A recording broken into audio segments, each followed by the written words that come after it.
This is ContraZoom, where we go back and forth about film. I'm your host, Dakota Arsenault, and today's episode is presented by Aesthetic Magazine. On today's show, we're talking about movies we saw during this year's South by Southwest Festival that ran from March 16th to the 20th. Normally every year, the music and film industry descend upon Austin, Texas for an exciting week of screenings, concerts, and talks. But obviously, with the ongoing pandemic, the festival switched over to an all-digital event. Interestingly enough, last year's iteration of South by Southwest was one of the very first casualties of COVID-19, cancelled about a week out from when it was supposed to happen. Joining me on the show to talk about what we saw is Rachel Ho, owner of RachelKH.com, and a voice that you'll recognize most recently from episode 139, celebrating Asian American cinema. Rachel, how are you doing today? I'm good, thank you. How are you doing? I'm doing well. So it was kind of fun. We got to pretend like we were in Austin for a week. I know I have a friend that you likes to go down every year, and so she's watching the concerts at home. And normally when you're in Austin, you get tacos everywhere. And so she was ordering tacos to eat while she was watching the concerts. That's amazing. Actually, I like that. Just if you can't go there, bring it to you. Why not? Exactly. So shout out to Katrina Lott for doing that and being the smartest person I know. But yeah, this was my first time doing South by Southwest. I was just sort of curious about, for you, what you thought, how their all digital platform maybe stacked up to other film festivals that you've attended virtually in the last year. So the only other ones I did was TIFF and then Cinefest in Sudbury. TIFF's website's never good. I mean, it's never that great. I think it has a reputation for being a little bit dodgy, but I actually thought TIFF's platform was better than South by Southwest. I found that there were just a few kind of funny problems in terms of like searching for a movie or looking for stuff, like looking for the schedule. It was a little bit maybe just too packed in and not organized well enough. I don't know. How'd you find it though? Yeah, I also did Cinefest Sudbury last year, and that one was excellent. It was very minimalist in its design. It was very clear of the movie is playing from this time until this time. You have this long to watch it, that sort of stuff. So it was just very clear and concise about what it was doing. Whereas this, there was a little bit of confusion. Sometimes movies would pop up. I was like, oh, I'm excited to see this one. And they would say, yeah, but you can't watch it until starting tomorrow. I was like, well, then why are you showing it to me today? And it's a good point. I remember the Cinefest one.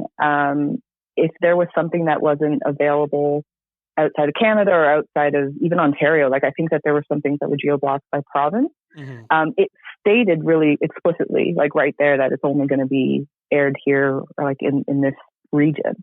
But South by Southwest, they had a lot that was geo-blocked to just the States. And I think they published a list eventually of like, this is what's going to be global, this is what's going to be for America only. But when I was looking at, they have like a chat box in each of the different movies. And I would see people come on and be like, this is a Brazilian movie. I'm in Brazil. How come I can't watch it?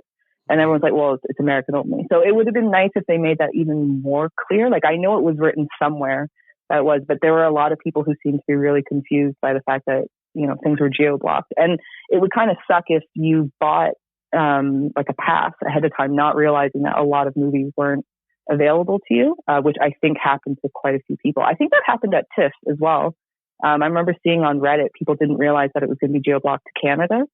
And they all bought tickets, not realizing, I can't watch it. Even with a VPN, you couldn't watch it. Yeah, that's absolutely frustrating. I wish there was some sort of filter bar that we would have been able to use, just because there's so many movies. They also were showing shorts and music videos and like several episodes from like TV series and things like that. So there's a lot going on. So I wish there was a bit better way of like filtering, you know, what's a feature film, what's a short film, what's, you know, music video, that sort of stuff, what's playing in Canada, what's playing worldwide, all that sort of stuff, where it would just kind of, unless you could actually see it, you couldn't watch it. And then you're wondering about different stuff, and their search bar wasn't great. So it was, you know, they've had basically a year to work on this, and I'm a little disappointed that it wasn't cleaned up. But yeah, I've had worse experiences digitally, but I've definitely had way better ones.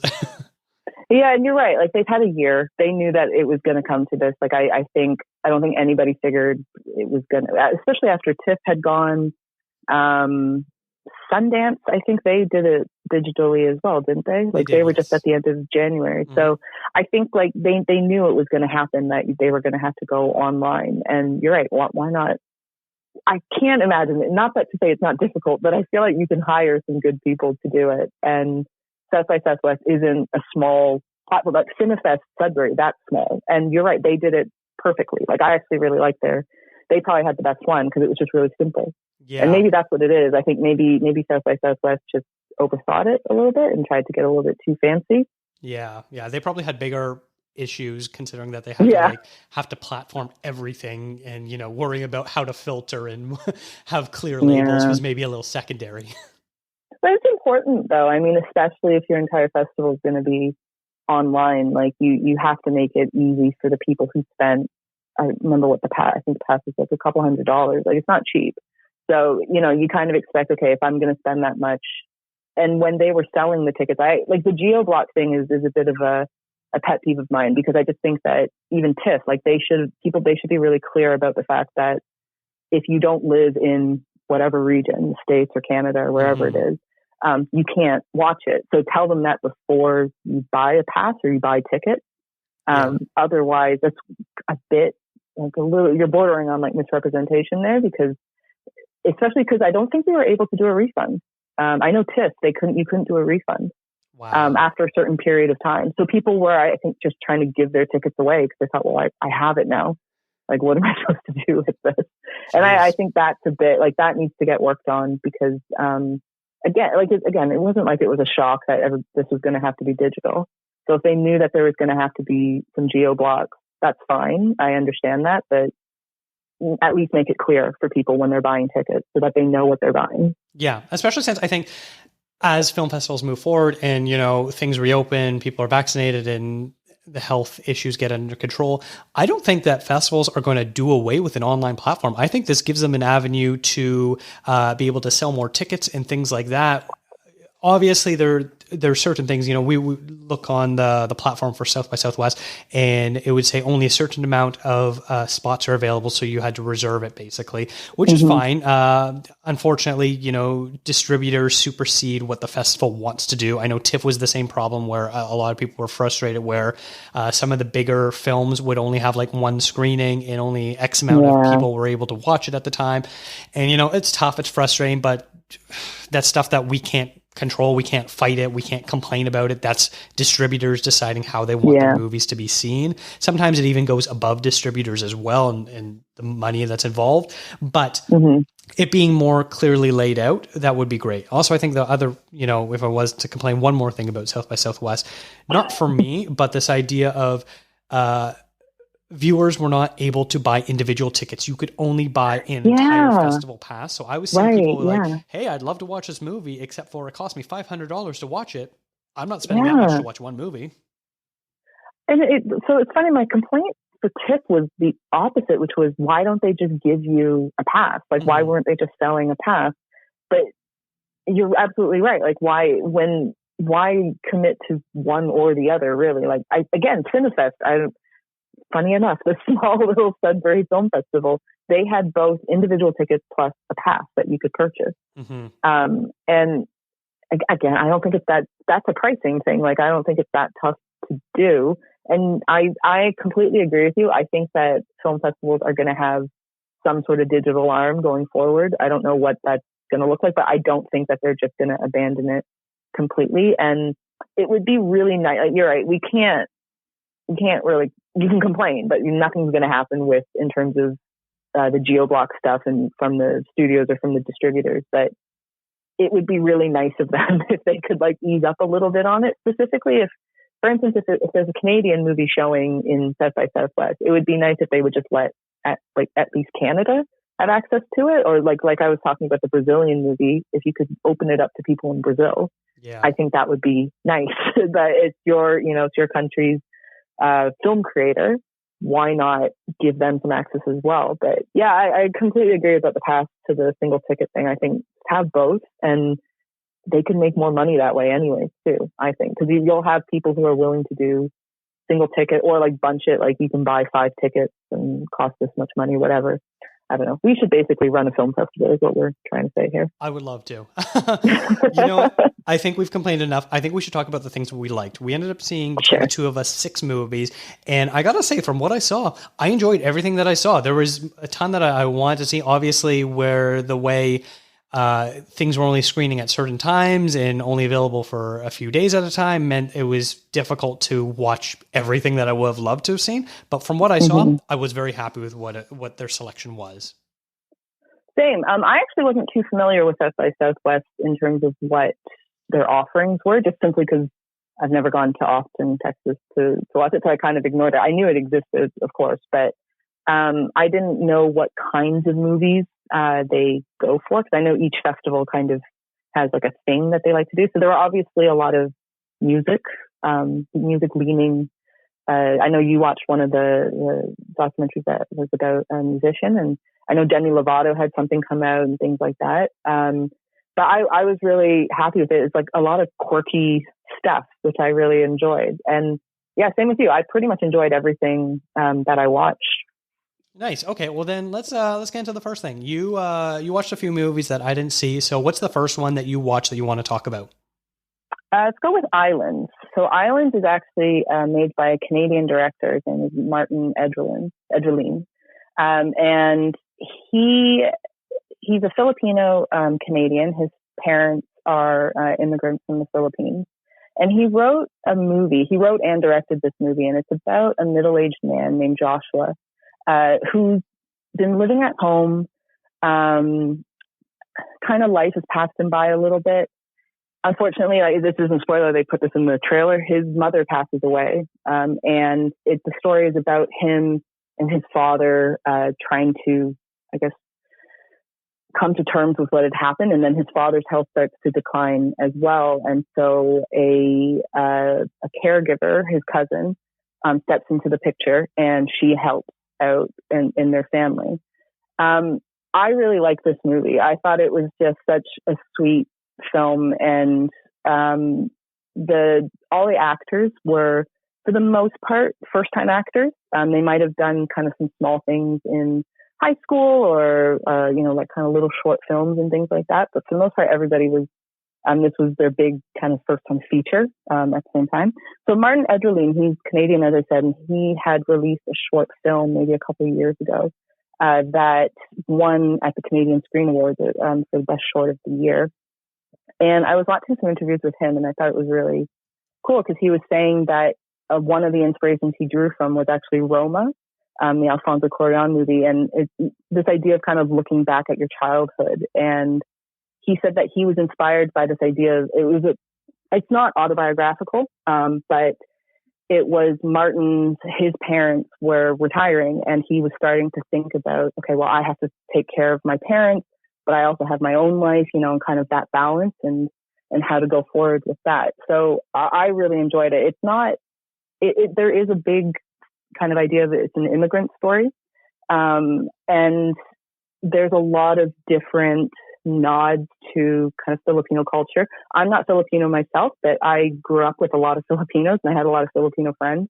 And I got a real kick out of the house that they used for the movie, because it was literally the same house that I've been in, like in high school, going to my friend's house. Mm-hmm. Like, it's the exact same house.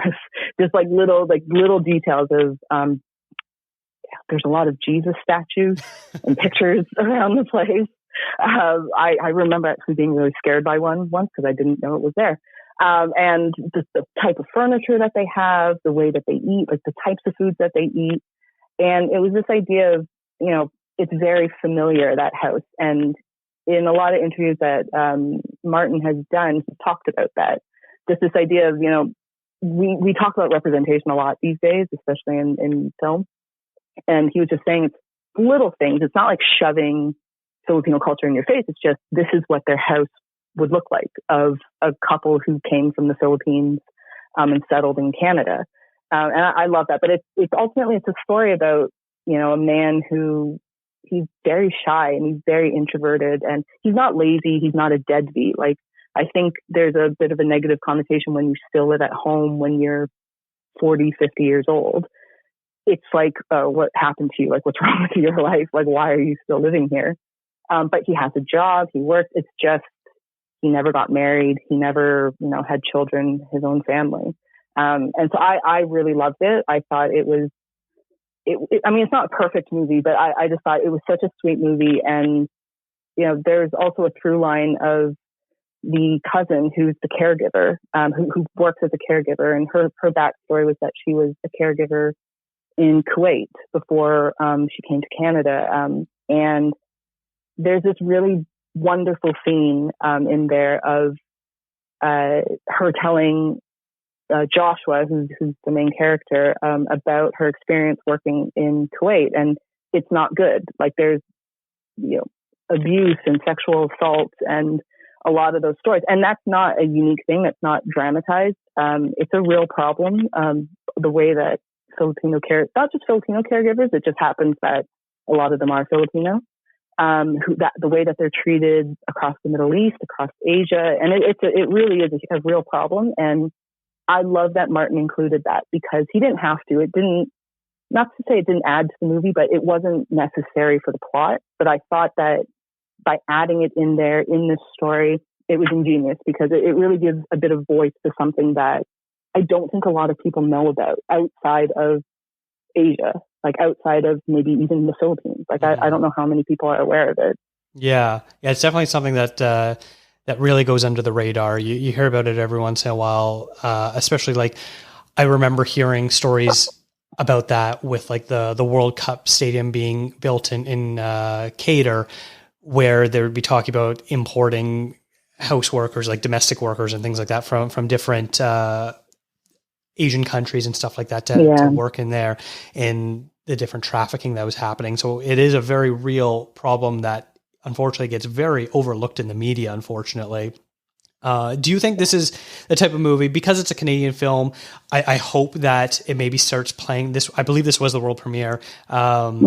I hope that it like starts making the rounds in the Canadian festivals, something like Cinefest Sudbury, something, I don't know if by TIFF, because they really like having their world premieres there.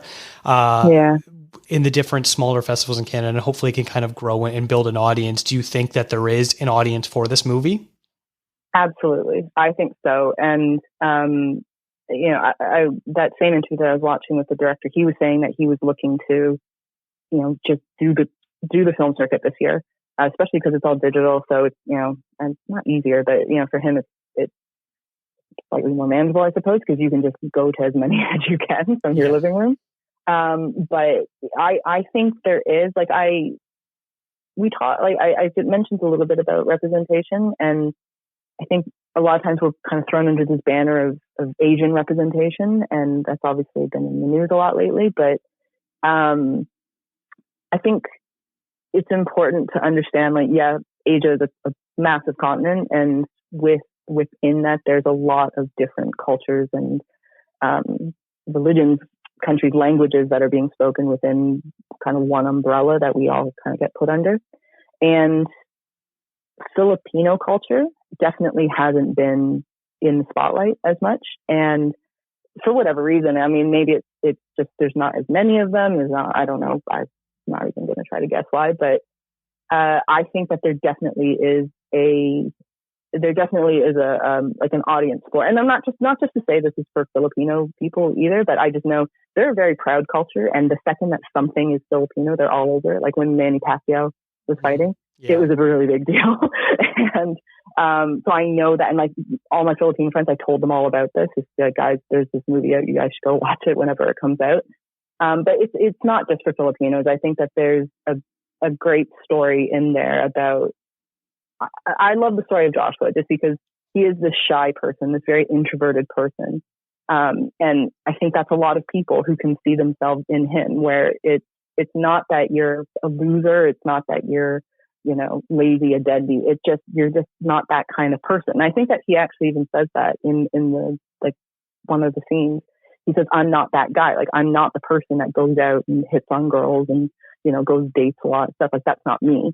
And I think that that's a kind of person that we don't often see in film. And I think a lot of people can and hopefully will relate to it. And I really hope that they do get some distribution. I can't imagine that they're going to be like a wide release, in theaters everywhere, but Hopefully they go to more festivals and then maybe get a smaller release, maybe somewhere in Canada. It'd be great though. Yeah. All right, let's move on to the second film, one that we both saw, and that was a film called Alien on Stage, which was directed by Lucy Harvey and Danielle Kummer. We're just normal people, aren't we? Normal people don't do things like this. How the hell has this made it to the West End for one night only? I had absolutely no understanding as to why we're going to the West End or how it even happened.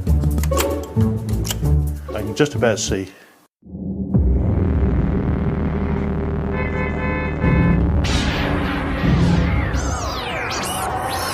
Oh my God, how are they going to do that? Now, this is a really interesting one. This is a movie about how this small town in England called Dorset, where every year they put on a play for their community to raise money for charity. And usually they do stuff like pantomimes, which is, a very interactive theater show, usually meant for children, where, they ask the kids to yell things at the stage and, boo the bad guys and cheer on the heroes, that sort of thing. But they decided to do something a little bit differently. And one of the members of the group decided to write a adaptation of the classic horror movie Alien for this small group to put on. Now, the catch is they're all bus drivers or work for this bus company. And so, it got this great thing where they're not professionals. It's community theater.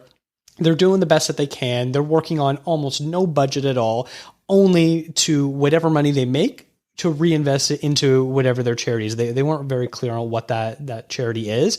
But still, you watch it and it starts out, you're like, oh, I don't know if I'm really going to be on this wavelength. It's, non-professional actors. They're kind of a little bit awkward. They're, not taking it very seriously. And then as it goes and goes and goes, you just kind of get more invested in this little troupe that can, until sort of you get this reveal about halfway through that, on one of their performances where only like 20 people were in the crowd, some Alien superfans from London came and watched it and thought this was the greatest thing ever, decided to contact some West End theaters in London to see if they would host them for a night. And of course they do. And so it's about how this like little tiny acting group goes to the big city and becomes this gigantic cult smash hit where they've since gone on to perform it, I think, every year since then.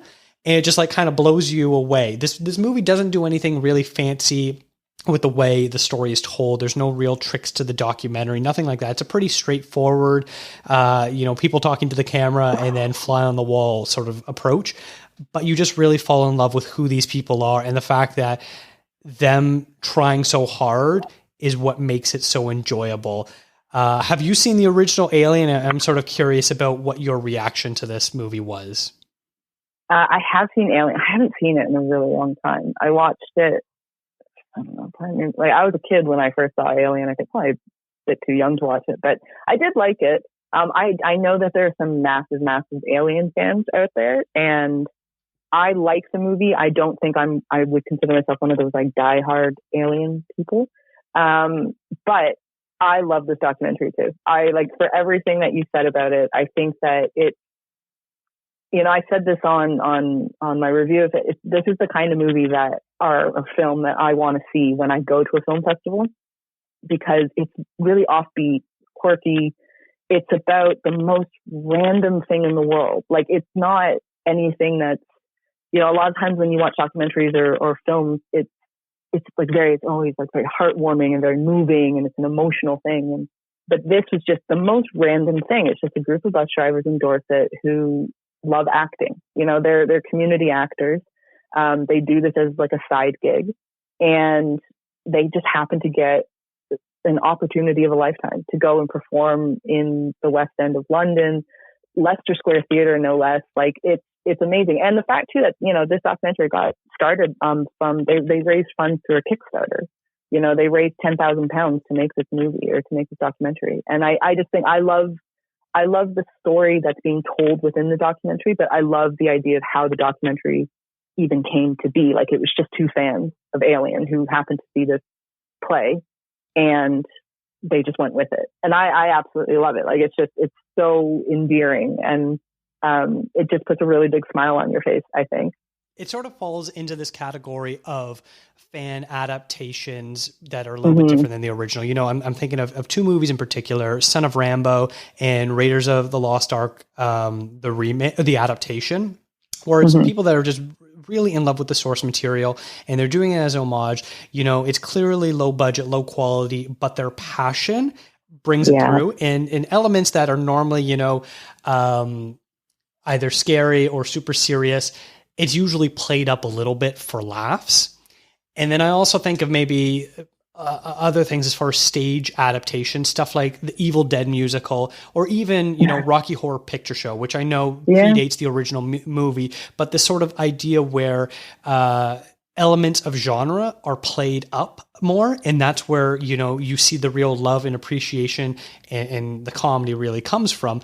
And what I appreciate about this is, you know, throughout this whole movie, they're showing you how they make like the face hugger and the chest burster and the alien costume. And you're like, oh, wow, I wonder what it actually looks like. And of course, at the end, they basically show the entire play, but basically the greatest hits of the play. So, you know, you get the finding the egg scene when the egg opens up and the face hugger jumps out, and you get the chest burster scene. And of course, like I remember when I watch it for the first time, you're scared, you know, the little worm thing breaks through the chest and blood squirts everywhere and everyone's screaming. You don't know what's actually happening and you're on the edge of your seat. That's scary. Except for in this, everyone in the audience knows it's coming. And as soon as it comes, it's like this moment of elation, like, yeah, they did it. I can't believe they actually did it. And it works so well.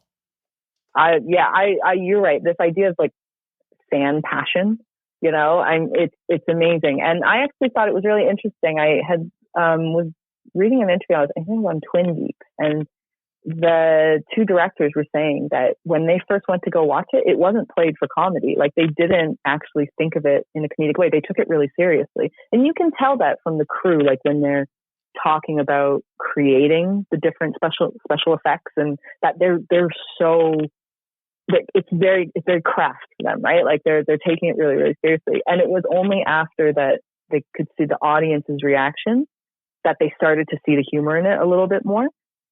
Because originally it was played really straight, like it wasn't played for laughs or anything. And I think that the thing I like about it too is that being played for laughs, it's not like they knew that the audience wasn't laughing at them. Like you're not laughing at, oh, like, haha, look how amateur this is. Like, no, you're looking like it's like you said, like it kind of, the elements of the genre, it's not scary anymore. It's just, there's a real fire behind it. Like a great example actually I was thinking about was, Point Break, you know, like Keanu Reeves and Patrick Swayze. So that movie's become this crazy kind of cult 90s action movie, for various reasons, I'm sure. But there's, a play of it, not a play, I shouldn't say it's a play, but like they do an adaptation of it somewhere in LA. And every night somebody in the audience gets to be Johnny Utah. So you go in and you get to be Johnny Utah, and it's this massive thing. And I think they said Patrick Swayze at one point actually went and saw it. And they were always asking, like, the reason I know about it is because I would watch like an interview with Keanu Reeves, and they would always ask Keanu Reeves, "Are you going to do it?" And he was like, "I don't know. I don't know if I'm going to go." Like it is kind of weird, I suppose, for the actors. But you're right. It's just incredible the amount of passion that people have for a movie or for acting and for stage work, like the crew, like in terms of creating these special effects out of nothing. You know, they don't have big budget. They're not a movie. They're not, you know, Ridley Scott. They don't have that budget behind them, but they're making it as practical and to the best that they can with what's available to them. And I just think it's brilliant. I really enjoyed it. And it really took me back. Like you and I talked a little bit about this the other day. It was like, it really brought me back to when I was living in the UK and just seeing all these little random bits of theater all around London. Like it's the theater culture there. It's really strong and it's really heavy. Not quite like how it is in North America. Like obviously Broadway, and I know Chicago has a big theater community, but it's a little bit different over there. And they embrace the weird and they embrace the kind of the quirky and the random. And I always love that. So this documentary was it was a nice reminder, a nice throwback to that time. Yeah. And I spent a good deal of my youth doing community theater. So I'm well versed in how you sort of make something from nothing with people of varying degrees of commitment and interest to the project that's being done. And so almost everyone involved, I have a bit of an archetype of someone that I know that fits that role as well, for better or for worse. I love too that it's like, they're middle-aged actors as well, like they all have a job. Like I think they're all aware, they're not going to be a big Hollywood superstar. That's not what they're going for. They're literally doing this because they love it. They love acting. They like putting on plays, like the Panto at the end of the year and things like that. And I that for me like endears it even more, that they're doing it for fun and for passion and for love. I think that's amazing. And I've seen it's done really well, Alien on stage. When I was just kind of looking it up and looking at the response, it's like almost unanimously like very high praise for it. And like you said, it's not the documentary itself in terms of like a piece of filmmaking. It's nothing groundbreaking or anything like that, but it's just the topic of it. And because Alien 2, it has such like a fandom behind it. I didn't actually ask you, how about you with Alien? Is that a big movie for you? Is it just one that you kind of saw and you thought, yeah, that's good? I only saw it for the first time, probably about 5 or 6 years ago. I like it. Oh, wow. Yeah. Because I didn't grow up watching horror movies or anything scary, so I have a real aversion to it. So I really have to be super picky. I'm a big chicken. So I'm sort of figuring out what works for me and what doesn't work for me. Alien, because, I like sci-fi, but there's also a little bit of an element of humor and camp in it as well, even though it is a very serious movie. I can easily watch that. And there's like it's kind of a sci-fi action horror. Like I actually never thought of it as a horror movie, to be honest, Alien. I know that that's kind of the reputation it has. Mm-hmm. But when I watched it, granted, I was very young. It's my uncle's really into like action movies. I always associate it more as an action movie than anything else. Yeah, that's fair. I haven't seen it in ages, though.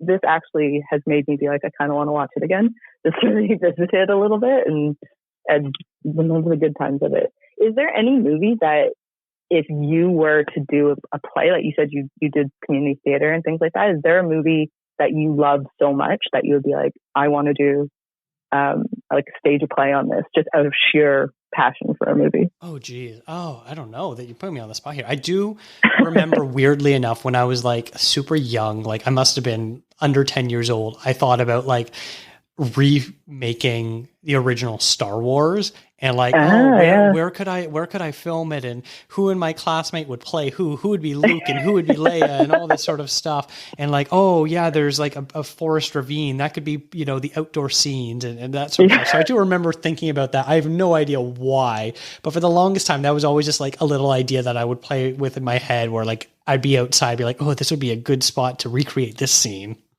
That's so funny. Star Wars would be a good one. I'm actually surprised there isn't. Have they ever done like Star Wars the musical? Or is George Lucas not lent that out? Or I guess Disney now. Well, George Lucas might. I don't know if. That's true. Very true. That's funny. That's really sweet, though. You should do it. Oh, why not? Yeah, sure, absolutely. I think we should move on. What was the next movie you want to talk about? The next movie I saw was called Our Father. So this is the only movie that I would say I have a bit of a mixed opinion on. I loved like the individual parts of it, but as an entire movie, it leaves you wanting a little bit, like just, I don't know if it leaves you wanting more. It just leaves you having, I think, more questions than kind of any answers. So it was directed by and written by Bradley Grant Smith. It's his first feature. And there's two really great performances in it. It's about two sisters, Zelda and Beta. And they go, so I'm going to read what the synopsis is that they've officially put on, because I don't quite understand it. They wrote, in a last-ditch attempt to foster a meaningful bond, two troubled sisters set out in search of their mysterious long-lost uncle. So I have a bit of a problem with this, like the synopsis that they give, because it makes it sound like it's two sisters who, they've been fighting for a long time, or maybe they're estranged and they're saying, we need to get our relationship back together and let's go on this trip and find this uncle. And that's not the movie. And, to be honest, I'm not too sure what the movie is. It's great. It is a good movie. Like, I love the performances in it. There's Baze Buzan and Alison Torum, who play the two sisters. they're phenomenal. They do a really, really good job. And I think it would be great if this ends up being their breakthrough, because I think both of them have done a little bit of TV work and a little bit of film work, a lot of theater work for both of them. But so hopefully this gets them a bit of attention. My issue with it is just they touch on a lot of really cool themes. Like they talk about there's issues of, you know, abusive relationships, emotional abuse. Sorry, that's what I was trying to say. And mental health issues. There's a lot of, you know, an odd family dynamic, a complex family dynamic. I shouldn't call it odd. And it's really interesting. Like all the little bits are really interesting.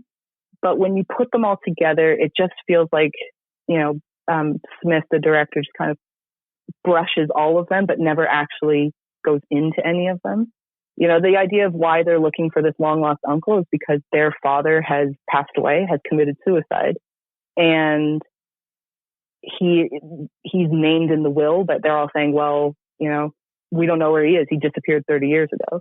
So these two sisters say, we're going to go find him for some reason. I don't know why they're going to find him. And you never really get an idea of why the two sisters are estranged, why their relationship isn't, you know, all cuddly and sisterly. But they actually do, when you put them together, they do have a bond still. So it doesn't feel like they're like rekindling something. It just feels like two sisters who don't hang out all the time. I don't know. Does that make sense? Like it's individual bits, but as a whole, it just leaves you wanting to them like to go a little bit further. Yeah, no, I understand what you're saying. And yeah, that makes it a little bit tough to be able to like really sell this movie on, you really need to check this out. Yeah. Maybe it's directional issues or editing or something like that. But like, as far as like individual components, you think it's strong? I do. Like, again, like the two performances, they're amazing. I think that the Daisy Buzan and Alison Tuan, they're fantastic in this. And there's bits that are really interesting. You know, this idea of when the father passes away, well, you find out that the two daughters are the product of an affair that the father had with their mother. And so when they go to the house to kind of settle the will, they're not in the will, you know, because they've always, but their father's like first wife or only wife, actually, I don't think they ever married, and they don't really discuss that. And then her son, so their half brothers are there. And so that's interesting, right? Like that's a pretty interesting, okay, so you guys are kind of like the black sheep of the family, and, you know, but it's not really, it's touched on once and then that's it. And one other bit that the movie opens with Beta, one of the daughters, sleeping in her car. And so, but she goes to her job and she's got like a corporate job, and it looks like, you know, not that it pays extraordinary, but like she looks like she should have a home. You know, she doesn't look like a homeless person that we typically think of. And I thought, oh, maybe this is a story about, because I didn't know what it was about beforehand. I just kind of clicked on it. I thought maybe this is a story about homelessness, like a different type of homelessness that we don't see.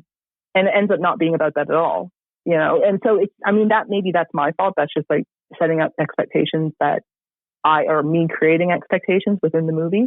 But it's just like, there's just a lot of interesting stuff in there, but it never really gets resolved. Yeah, that's something that's interesting about festivals, is because we don't have, you know, a narrative that's been formed about what a movie is about, or, you know, trailers or reviews that we can reference. We can really only go off of what's the title, what does the poster maybe look like if that's available, what's the, you know, one line synopsis, and then you kind of have to just make a judgment call from there to see what it's like. Sometimes there'll be like genre tags as well, and even that can be a little bit deceptive of what you're about to sit there and watch. So sometimes you can go in completely blind and just be blown away, like something like Alien on Stage. You know, you read the tagline of, you know, bus drivers putting on Alien, you go, oh, that sounds interesting. Whereas this, the way you're sort of describing it, it was, you know, about trying to find the missing uncle and stuff about a will. And so you sort of expect one thing and then it turns out to be completely different. It's a bit of a tricky situation where sometimes we need a little bit of expectation to go in on. Yeah. And it's interesting because usually you almost don't want expectation, you know. But when they put the one-line synopsis that they did, and I thought, oh, that's interesting, okay. And you come away from the movie and being like, that's not correct. Like that description just wasn't right. And it's on the director's website too. So I'm like, so he seemed okay with that because he has it on his own website. I don't know. I liked it. I know it sounds like I'm being really negative about it. I like the movie because I like the performances in it, and I like the different themes that they try to touch on. It's just overall, I don't know.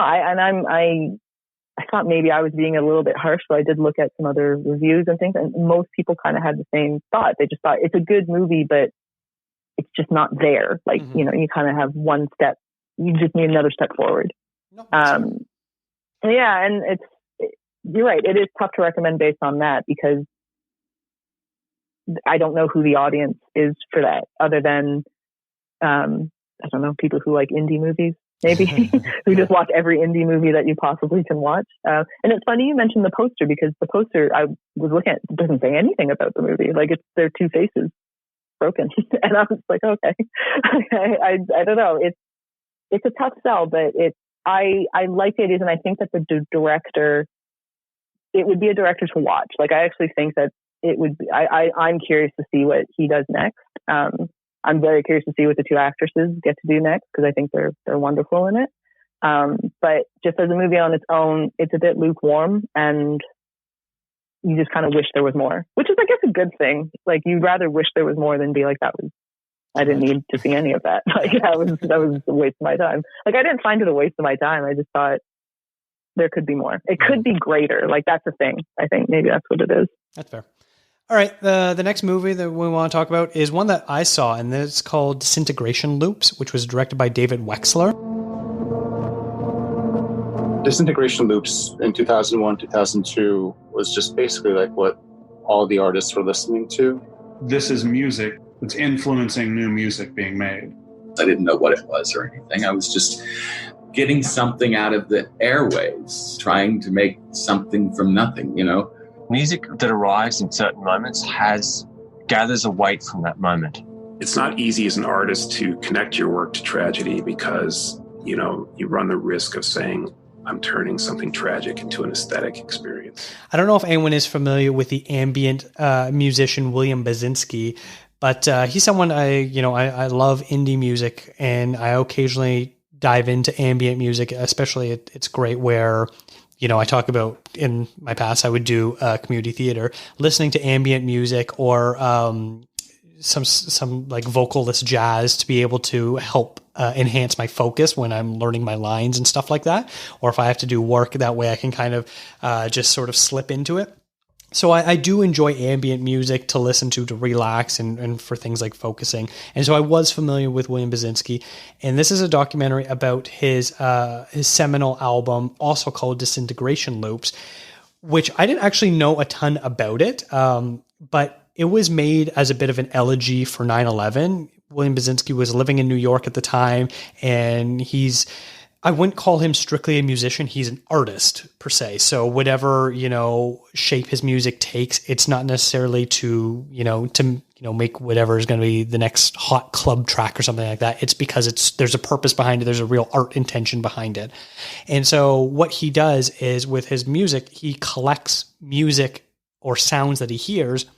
And the basis for Disintegration Loops was in his studio, he was able to pick up what he believed to be music coming from a nearby building's elevator system. But when he was receiving the feed, it was getting sort of broken up and a little bit choppy and stuff like that. So he would record it on an old reel-to-reel tape recorder. And then from there, he just loops it back and forth, back and forth. And then he wasn't sure what to do with it. So he was just sitting to the side and noticing that the metallic flakes that hold the information on it were sort of falling off the actual tape itself. So it was disintegrating.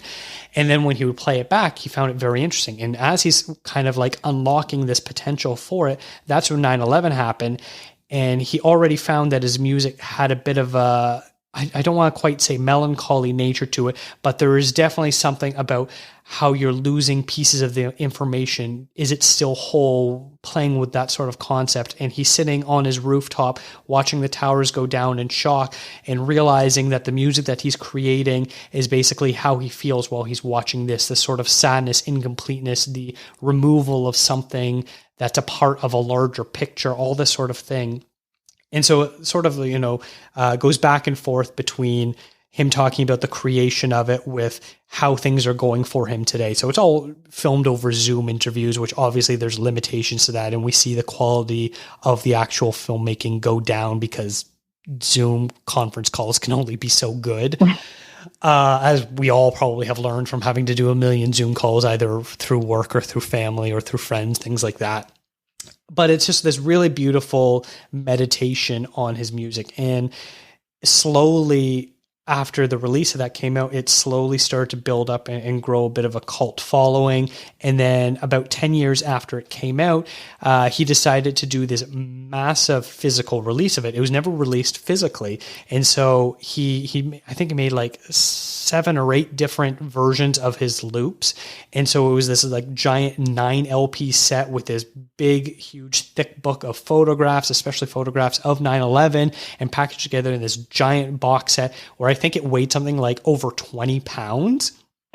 Wow. Yeah. And it was costing a lot. And they ordered like 2,000 of them to be made. And him and his manager were like, well, this either sells out or we're both completely ruined. Yeah. And so like different publications, especially Pitchfork, found out about this. And the former editor-in-chief was a huge fan of it. And he's just like, I need to have this. And he gave it a perfect 10 release, which is something Pitchfork does very rarely. And because of that, they went from having something like 600 pre-orders to like over 1,000 pre-orders, like double, like 1,000 more pre-orders the very next day after the review came out. And it just kind of went from there. And of course, now Basinski's been able to have a bit more of a career. And he talked about how right before COVID, he had this gigantic tour plan, the biggest one he's ever done, the biggest venues he's ever done, sold the most tickets he's ever had. And then all that's been taken away, and how he's kind of been struggling since, because as an artist, he can't do anything else really to make money. Because you can make a little bit off of selling your albums and merch and stuff like that. But for any artist, their bread and butter is live touring, and he can't do any of that. Wow. I wasn't familiar with this artist or even that type of music. So the documentary is about kind of the journey of that specific record, and then going into COVID, and obviously him having a bit of an obstacle there. What was I don't know if you know this, but what was the reason that they made the document? Like, was he the one who said, I'd like to do something, or did somebody approach him and say, hey, this is a really interesting story? I'm not totally sure. I know it's approaching the 20th anniversary of it. And in recent years, he's been kind of doing a little bit more work with it from the re-release. And he did a few one-off live shows trying to recreate it. And those recreations have been now released physically as well. But yeah, I think it was just some sort of a seminal album about an artist who isn't really covered a lot, is not a mainstream artist at all. Yeah. And at the time he was prepping a new album, which has now since come out. So I think it was just sort of a bit of a tie-in where it's like, hey, you have something new coming out. Let's look back at your career. Interesting. How did you find the Zoom aspect to it? Like the whole thing being shot, or like the interviews and that part of it. How did you find that as a piece of documentary filmmaking? I think it worked enough because Basinski himself was such a fascinating subject. He had a whole lot of energy most of the time. There were times where he would like start the interview and he's like, hey, I'm kind of having a bit of a rough day. And so he was a little bit more emotional when he would talk about some of the things in his past. And so he at least brought enough to the table to make it interesting. But then of course they'd be interviewing journalists and other artists who felt that either he was inspired by them or inspired him, sort of thing. His dad is interviewed for a little bit too. But like, it's all very much like, when you're on a Zoom call and you have it set up that whoever is the person talking, that's what the camera view will switch to. Yeah. Well, they do that a couple times where it's just like very jarring, where like, you know, the interviewer will ask a question, then William will start talking, and then all of a sudden, like the interviewer would sort of like interject with just something like, "Oh yeah," and then suddenly the camera would shift just to him for like about 10 or 15 seconds without or even back. like cough, like they just make a noise. It's not even like they're adding to the conversation. Yeah, that sort of thing. We're like, it's so tough. Like I would have loved for this to have been filmed in person with like a nice backdrop, even at his house still or at a studio, whatever it was, it just kind of would have been nice. Unfortunately, a lot of it plays back into the pandemic. You know, there's some gorgeous shots of New York nearly empty because this was basically shot at the beginning of the pandemic, right when the first shutdown happened. So like you're seeing like Times Square almost completely empty. You're seeing different famous landmarks, no one around it, all that sort of stuff. And so it's just very interesting. And I think it actually parallels very nicely this idea of, you know, this great tragedy of 9/11 and how 3,000 people lost their lives. And then, you know, the pandemic, which the US for a while was averaging about 3,000 deaths per day. And so like in my review, I kind of compared the two, and this idea of how after 9/11, it was, we must never forget. And now you have the same politicians that were, you know, being like, never forget, now being like, it's kind of a hoax. COVID is a hoax, that sort of thing. And so I kind of compared those two in my review. I don't know if that was intentional or not, but I definitely saw a parallel.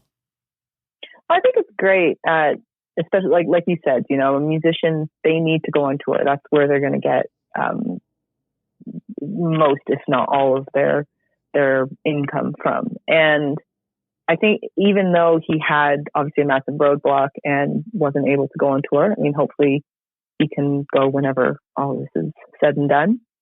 I think it's great, though, that they got this documentary done, especially at the beginning of the pandemic, to actually get something done. And I mean, maybe even raise his profile so that when he does go back out on tour, maybe this helps him gain a few new fans, like people who didn't know about him. Now they're a bit more interested. Yeah. The Zoom aspect is interesting, though, because there's, you know, it's a different way of, what can we call it, filmmaking? I guess it is filmmaking. Like, yeah, it's a different way of a different medium now, I suppose. And so it's interesting that an entire documentary was done in that format, like obviously cutting in shots and things like that. But the fact that all of the interviews and all that's done, it like comparing it to, say, Alien on Stage, which is a much more traditional, you know, you actually follow them and, like you said, fly on the wall kind of thing.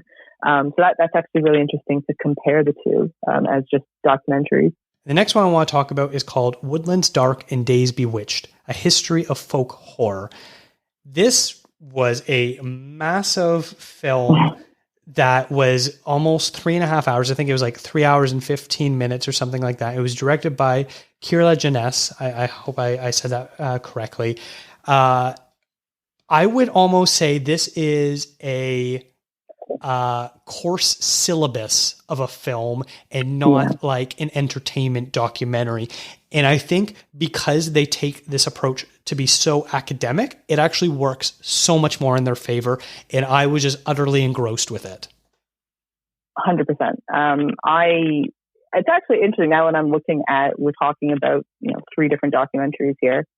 You know, you've got the very, very traditional Alien on Stage, the Disintegration Loops, which is more to current today. And then you have Woodlands Dark, which is, you're right, it's not really a documentary. It's a teachable educational thing, where they weave in a ton of interviews with different scholars of folk horror and kind of the associated parts of it, and filmmakers as well. Like they had like Robert Eggers on. I really loved this. I thought 3 hours is a long time to sit and watch something. But the only reason I even wanted, well, there were 2 reasons I wanted to watch it. One was the movie poster, which is gorgeous. It's one of the nicest movie posters I've ever seen. And then also 2, I had just watched Midsommar not too long ago, like maybe a week ago. And I got really, really down this weird rabbit hole of folk horror and also Swedish movies, oddly enough. And so when I saw this, I thought, oh, that's really interesting. And I didn't realize that folk horror had such a history to it. Like, it makes sense, obviously, but to me, it was just another genre of film. Like, I didn't really think about that there were going to be so many intricacies that folk horror wasn't really a thing. Like people just lumped it into horror movies, like just scary movies, but it's actually something a little bit different to horror. I don't know how you said yourself, like you don't watch too many scary movies when you were young. I didn't either though. Like I wasn't a huge horror movie person. But I learned a ton from this. But how were you in terms of like folk horror? Like what was your knowledge on that before you watched this? Not a ton. I've seen The Witch. I've seen Midsommar. I'm trying to think if I ended up seeing anything else in this movie. I don't know if I have. But like I'm definitely intimately aware with a lot of the more touchstone ones. You know, one of the original ones is The Wicker Man. I'm very familiar with that one in the remake that it was and stuff like that. And they obviously touch on all the big milestone films. But what I think works really interesting, this documentary is more like an anthropology exercise than any sort of entertainment. Obviously, this movie starts out with England. They call it the Unholy Trinity. There's 3 movies that really sort of started out. One of them being The Wicker Man is the most well-known of the 3.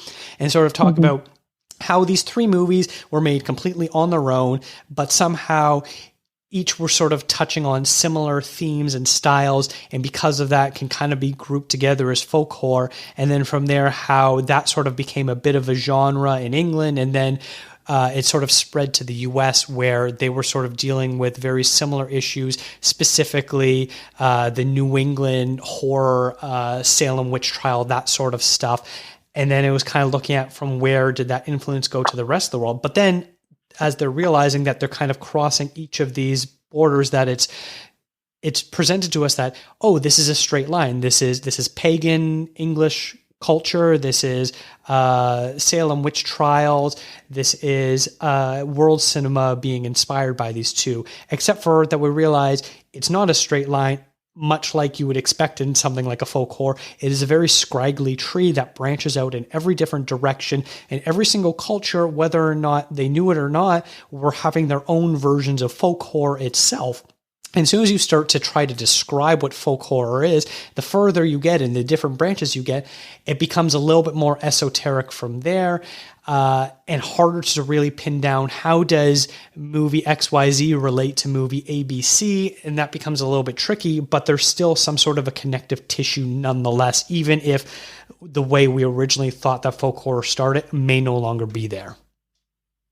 And I love one aspect of it that I really, really loved was the parallels that they drew from events, like whatever was going on in the world in that specific region at the time, that fed into the folk horror of that region, you know. So they talk a lot about different movies with where the influence came from, you know, Nazism and World War II, and then the Cold War being another big one as well.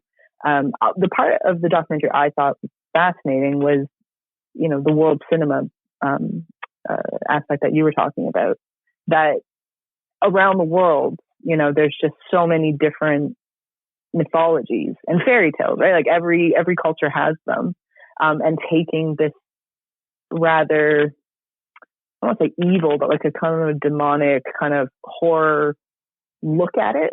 Because a lot of old fairy tales are actually very creepy and very scary, but it's just the way that you position it, I suppose, right? Like Cinderella, I think that's actually a really disturbing, no, not Cinderella, sorry, Hansel and Gretel. Like that's a really disturbing tale, but when we grew up hearing it, it's actually like, this is like a cute little kid's tale.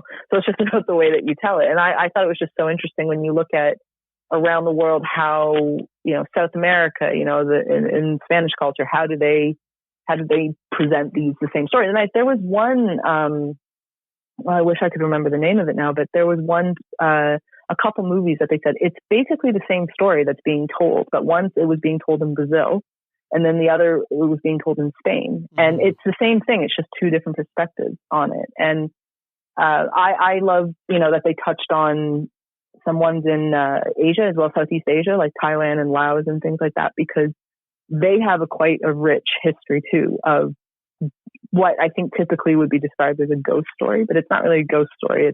It's something a little bit deeper than that. And so I love that they talked about that too. That was actually probably my only criticism, was like, I wish that they had gone a little bit more into the international side of it, understanding that, of course, you know, the British, they were the ones who kind of started it and then moved into New England in the States. But it would have been interesting to see as it develops in that, like in those two areas of the world, how it was also relating to the rest of the world. Because there's some really old movies from, all over. Like in Australia had some really interesting ones too. And I really liked how they touched on the indigenous kind of mythology and like almost appropriation, especially in the States, of using that. Like they spent a good chunk of time on that one area, and I thought that was really, really fascinating. I really enjoyed it. I thought this documentary was like probably one of the greatest things I've seen in a long time. I really, really enjoyed it. Yeah, I feel like the original basis for what was coined as folk horror started out with, in England, this idea of, pagan rituals and sort of rejecting of Christianity. And that was sort of what was grown from there. And then when you're looking at the American movies, it's not so much the rejection of Christianity. It's more the sort of Puritan religions who were imposing their will on other people. And that sort of changes what the tone is. And then from there, when you're going into the different world stuff, a lot of it has to do with colonialism and the lack of respect for the indigenous cultures or the people who were there first. So it almost starts out a little bit at the beginning, after you get through the pagan cult sort of stuff, this idea of women being in charge is what is the fear, especially when you get to the American ones, and this idea of the Salem witch trials of women being powerful. They were the doctors of the villages and stuff like that, and that scared people because they had healing powers, and so that's why they would burn the women and stuff like that. And then it sort of then flips itself onto a little bit more of being a view on how colonization was affecting the different countries that they were invading and disrespecting the land. And they talk about it, you quoted it in your article, but there's a great quote in the movie where they're talking to Jesse Went, who does a lot of work here in Canada with Indigenous film, and he's like talking about the trope of the Indian burial ground, how you don't want to build on the Indian burial ground because then you'll be haunted. And he jokes, he says, well, wait till you find out that everything is an Indian burial ground, because it's true with the amount of, death and destruction that colonizers did to indigenous communities. Everywhere in North America specifically is an Indian burial ground, if you want to get technical. I thought it was such a great line. I mean, I know he didn't mean it as like a line, but it was just such a great quote from him. That, and he brought up too this idea of, one of the reasons that they use, the colonial past, or they reference it with indigenous cultures, because they themselves are afraid of this. Like, it's a subconscious fear. Like, he explores that idea that it's in a subconscious fear that you're afraid that somebody's going to take your house, somebody's going to take your land from you, which is, not what they did, but what their ancestors. That's exactly what they did. That's exactly why you even have that land, is because it was taken from somebody else. And I thought it was just really smart. It was just something I wasn't expecting that either. I wasn't expecting a discussion about indigenous tropes or culture being used in Hollywood films, and that might simply come from the fact that I don't watch too many folk horror. I will now. I made a list of a bunch of, that's one reason I think that people can watch this, is just you can get a lot of really great film recommendations from this documentary. They recommend they referred to, I think they said over 200 different titles. So there's a ton from all over the world that you can look into. But I thought that what Jesse Wentz, his whole discussion was really, really interesting.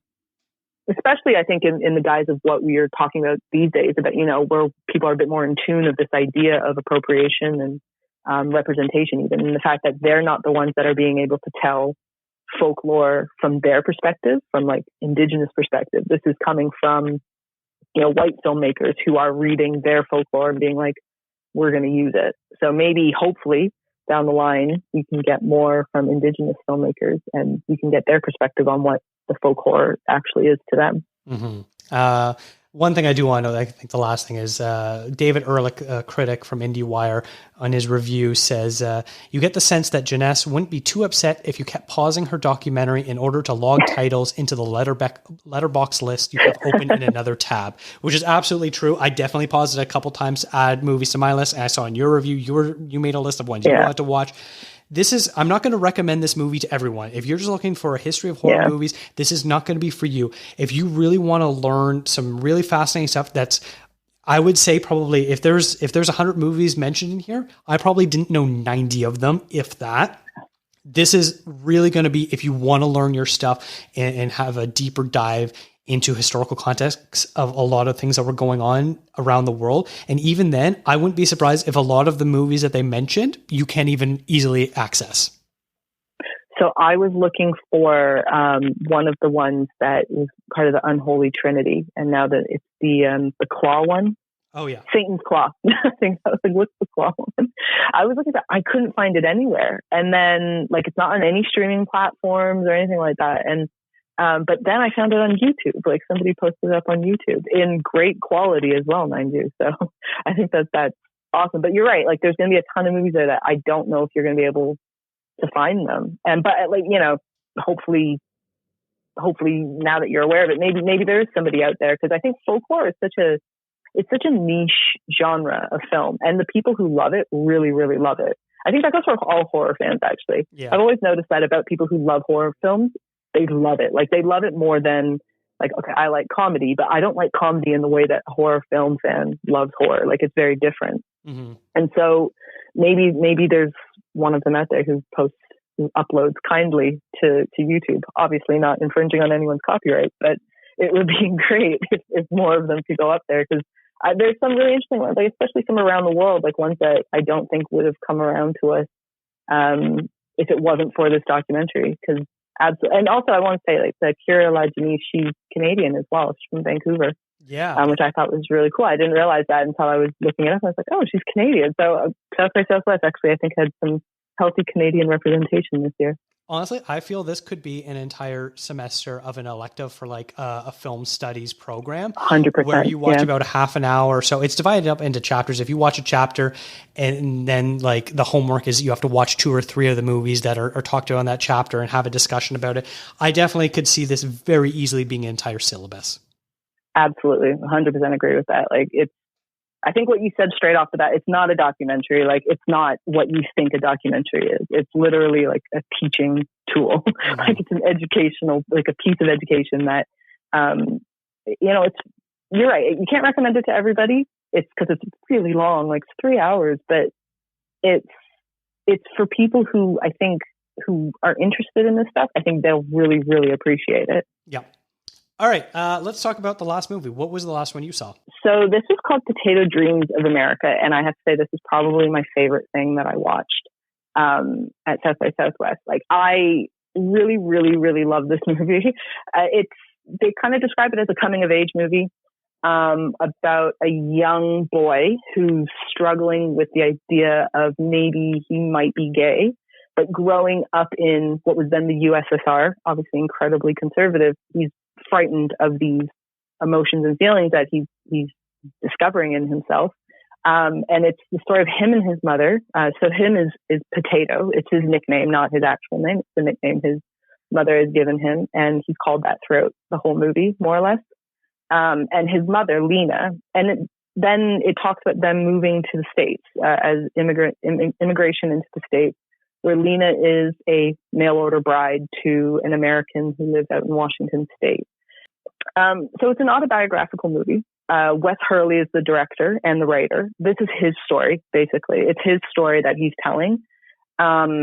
He wrote a really great article in the Huffington Post in 2013, which I posted. I have it on my Twitter, but if you just search Wes Hurley, Huffington Post, that's the story that he's telling. And it's incredibly touching because not only is he growing up in this quite bleak country that is crumbling. Like, he was around the time as he was growing up, that was around the time that the USSR was falling.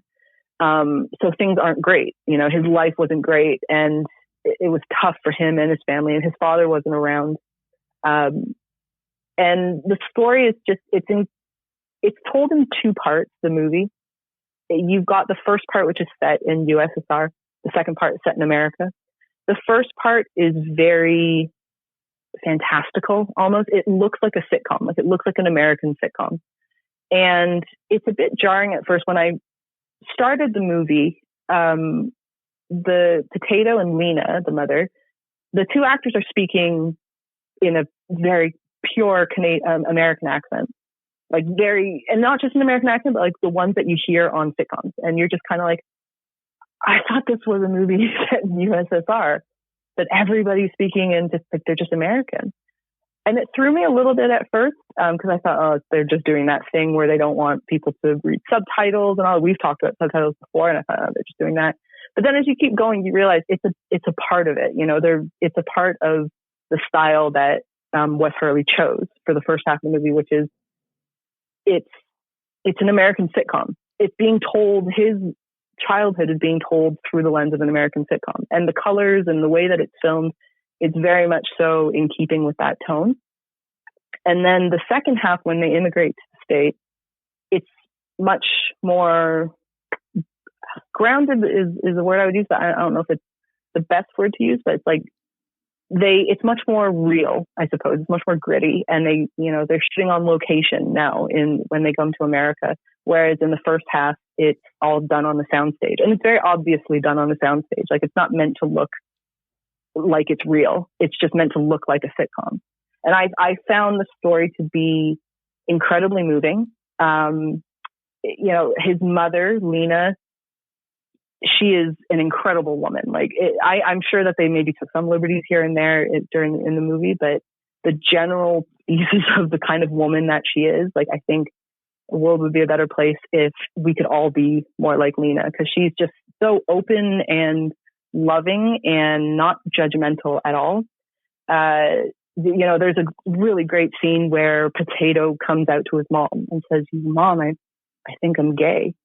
And his mom just starts laughing. Goes, "Oh, like, is that why you've been so, sad and distant lately?" She goes, "It's okay. Everybody's a little bit gay." I was like, that's so funny.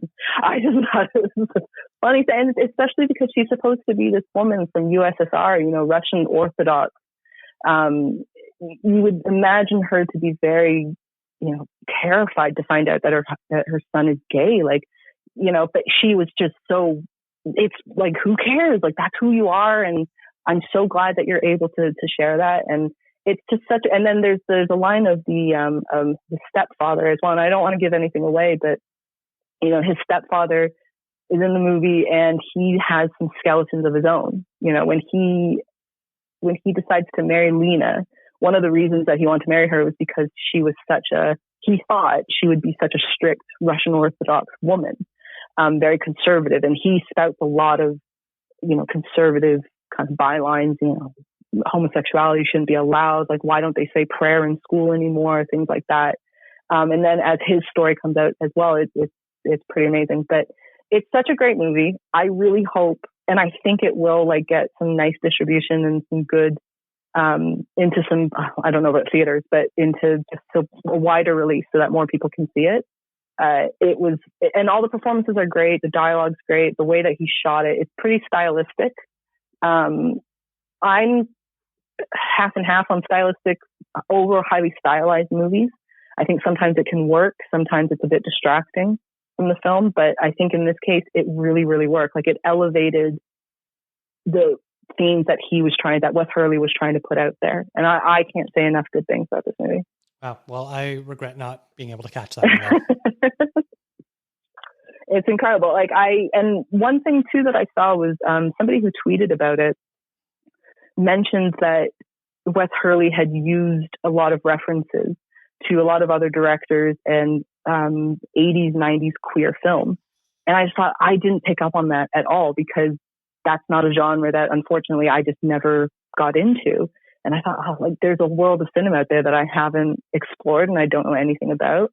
But because I had no idea. I had no idea that there were any homages, references, anything like that in the movie. But it's such a good one. I've seen a few reviews out there that are a little bit mixed on it. Like, some people are just saying, like, it's it's a little too stylized. It's a little too this, a little too that. I think it's just a really heartwarming movie. It's camp. It's funny in places that it kind of, you don't expect it to be camp and funny. And I think that's just the best thing about it. Awesome. Well, yeah, I really look forward to it. So those were the 6 movies that we ended up being able to see. I do want to mention that South by Southwest does hand out awards, so look at them quickly. Best Narrative Feature went to The Fallout, directed by Megan Park. Special jury recognition for multi-hyphenate storyteller went to Kelly Callie and Angelique Molina for I'm Fine, Thanks for Asking. Special jury recognition for breakthrough performance went through Rogelio Balagtas from Islands. Now, I know you saw that, so if you want to talk about that, his performance a little bit. I said this in my review of it. It's like, I think the thing that makes the movie work is that the character that Rogelio plays is not a deadbeat. He's not what you think of when you typically think of a person that lives at home well into their adulthood. Like that, he's just not the kind of person that we typically associate with that with. And that has to do with his performance, I think, because he's very sweet and he's very very unassuming. And when I was looking up some kind of information about Islands just a little bit more after I finished watching it, all he had done before this was a short film in Winnipeg. That was it. And the director, to find Filipino talent, he was handing out like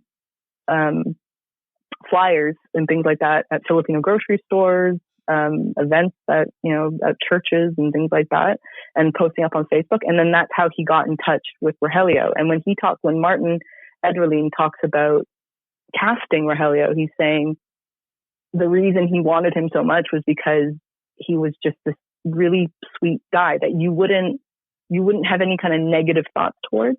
And it's incredible that this is his first feature. You wouldn't associate like his performance with someone who's never stepped foot onto doing a big feature film before. Very well deserved. I think it's incredible. And I love that he got that too. I don't think I watched his acceptance speech for it. He was very surprised. I don't think he thought that he would get it either. That's fantastic. That's really exciting. And I'm so happy for him then. Lily Topple's The World, which actually made my my list of movies I was most excited about, but couldn't see because of the geo-blocking, which was directed by Jeremy Workman, won Best Documentary. Special jury recognition for exceptional intimacy and storytelling went to Introducing Selma Blair, directed by Rachel Flight. And lastly, the special jury recognition for humanity and social action went to Not Going Quietly, directed by Nicholas Bruckman. So congratulations to all the winners there. There's even more, including the short films and the Texas films as well that got their own awards too. Now, before we end the show, I would be remiss not to mention the tragic events that occurred in Atlanta on March 16th, where 8 people died and 1 was left injured, including 6 of them being Asian American women. We condemn this act of terror and the media's refusal to label this as a hate crime. I've donated to the AAPI Community Fund and their hashtag Stop Asian Hate campaign, and I hope listeners do too. I've included a link in the show notes and on our Instagram page on how to donate. Now, if you've been a recent listener of the show, you know that 3 of the most recent episodes celebrated Asian American and Japanese cinema, and it would be irresponsible for me not to help out even with my tiny platform to cultures that have given so much to the world. So we are thinking about those who lost their lives. I just want to say sorry before you wrap up there. I just want to say thank you for doing that. You didn't have to shine a spotlight on that. Obviously, it's been a bit of a weird time, I think, for Asian Americans and Asian Canadians as well. So thank you for putting that out there. Absolutely. We have so much to celebrate and so much to be thankful for from all over the world. And it's so unfortunate the things that are happening right now, and it just breaks my heart. But Rachel, I want to thank you very much for coming on this show. I know this won't be your last appearance, but where can people find your work and follow you? You can get me on Twitter at _RachelKH. I also have a website, rachelkh.com. I recommend films, review them, and just kind of go more in depth when I have the time to. Thank you so much for having me on again, Dakota. Really had fun with this one. Absolutely. Thank you. Now, stay tuned for next week when we get back into our breakdowns of the Best Picture nominees category by category with new and special guests each week. Follow the show on Instagram, Twitter, and Facebook at ContraZoomPod.